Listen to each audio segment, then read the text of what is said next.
अपने घर जाएंगे। भगवान का नाम लेना चाहिए। प्रहलाद हरि का नाम लेने लगे, बोले पिताजी जय श्री राम। बोले ये दुष्ट तो अब भी नहीं मरा। बोले अब कैसे मरना चाहिए?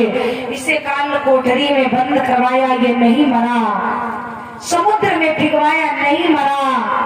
और जहर पिलवाया, नहीं मरा। झाड़ियों में भिगवा दिया, नहीं मरा। जिसके जीवन में राम की कृपा है उसका कोई भी बाल बांका करने वाला नहीं है। संसार कितना भी आपका बुरा सोचे, कितना भी आपको कुछ भी कहे, लेकिन जब तक उस ईश्वर की कृपा है तब तक कुछ होने वाला नहीं है। क्यों भैया? ये तो भैया बहुत बड़े हीरो हैं। देखो बीड़ी पांडल में चल रही है। अच्छा लगता आप ही की सरकार है क्या? है थोड़ी मर्यादा बनाए रखो। जाओ उधर, उधर जाओ, उधर हवाना नहीं, ठीक है? हाँ भैया अब आना नहीं जब तक कथा हो। आ जाइए श्रोताओ। देखो ये भी ईश्वर की कृपा है। ऐसे भी भक्त है, दुनिया है, क्या बात है भाई। है बोली सच्ची दरबार की। श्रोताओ बोले आप क्या होना चाहिए? बोले अब एक ही उपाय बचा है। हमारी बहन है होलिका, उसके शीतला चीर के द्वारा इसे जलवा देना चाहिए। और विद्वान समाज है दादाजी, जो होलिका है इसका दूसरा नाम है ढूंढा। क्या नाम है? ढूंढा। तो बोले होलिका के चीर के द्वारा ये जब जल जाएगा तो हमारा दुख दूर हो जाएगा। लेकिन होलिका को माताओं बहनों शीतला चीर कहां से मिला? पाताल लोक के राजा हैं विप्रजिति। और एक दिन होलिका ऐसे घूम रही थी तो विप्रजिति की नजर पड़ी। विप्रजिति सुंदरता पर मोहित हो गए। विप्रजिति ने कहा होलिका से कि तुम हमसे शादी कर लो। तो होलिका ने शर्त रखी कि मैं उसी वीर से शादी करूंगी जो वीर हमारे भाई को युद्ध में हराएगा। क्योंकि हमारे बलशाली हिरण्याकश्यप भाई को कभी किसी ने नहीं हरा पाया। और जो वीर हमारे भाई को युद्ध में हराएगा वह उसी वीर से मैं शादी करूंगी। विप्रजिति ने शर्त को स्वीकार किया। और परीक्षित जी कहानी कुछ और हो गई।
ने जब ये शर्त रखी तो विप्रजिति ने हिरण्याकश्यप को युद्ध में हराया और होलिका ने उसी समय शादी कर ली।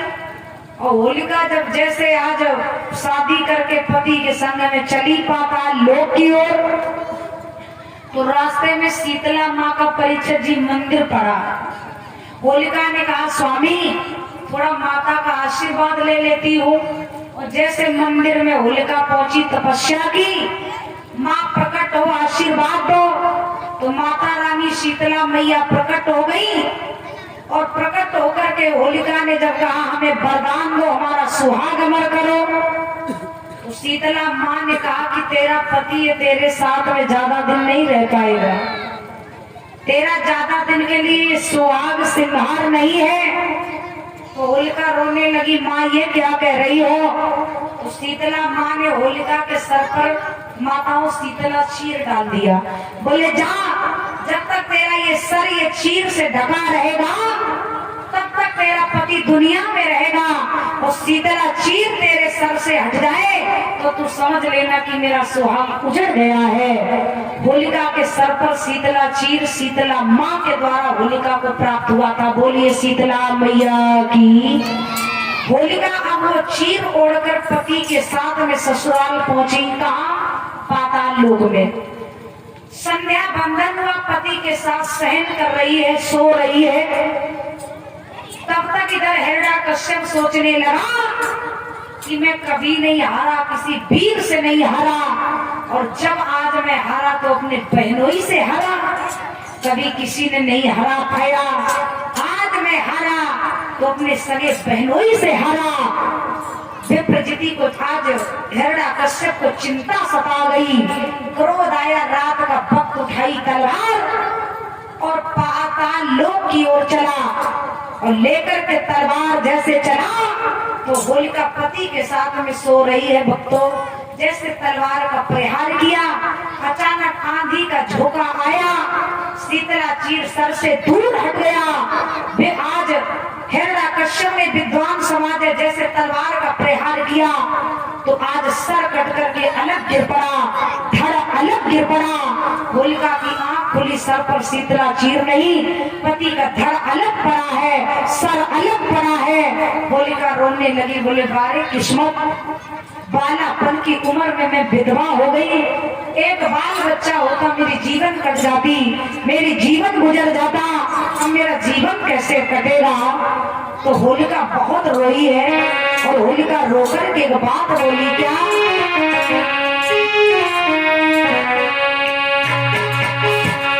हंसते को रुला दिया, मेरा जीवन हंसता मुस्कुराता हुआ ये तो जीवन बर्बाद हो गया। हंसते को रुला दिया, मेरी किस्मत ने बना दिया, और तुमने एक सुहागिन को बना दिया।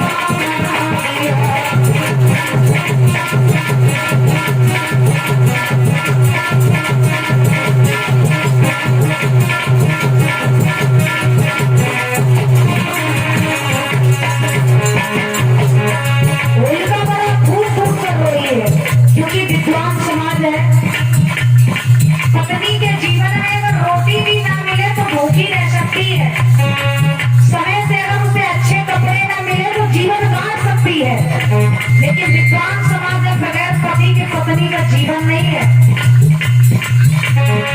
जब तक स्त्री का पति रहता है तब तक पद रहता है, हक रहता है।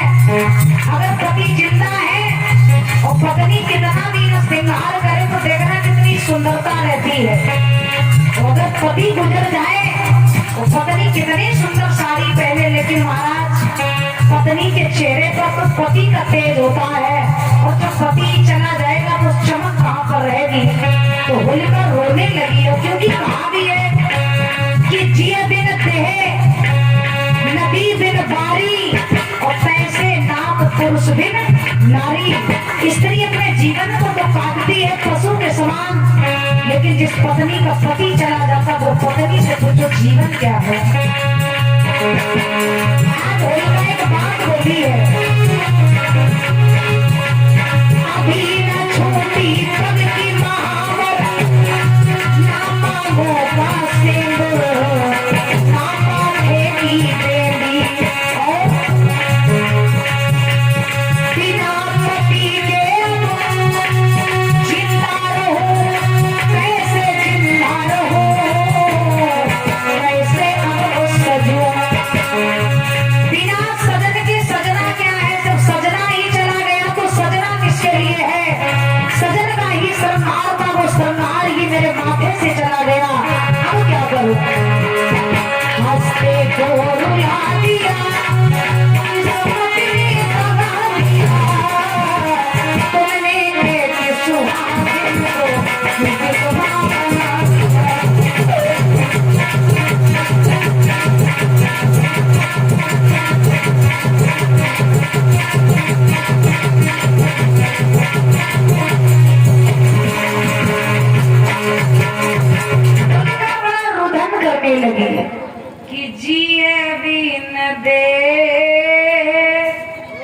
नदी बीन बारी ओ तैसे नाथ पुरुष बिन नारी। होलिका कहने लगी भैया तुमने मेरे साथ अच्छा नहीं किया। हिरण्यकश्यप कहने लगा बहन अब जो होना था वो हो गया, पति वापस आने वाला नहीं है, अब तू एरिज की ओर चल। और हिरण्यकश्यप एरिज में लेकर के बहन होलिका को आया और कहने लगा बहन तू हमारे दुख को दूर कर, मेरे दुख को दूर कर।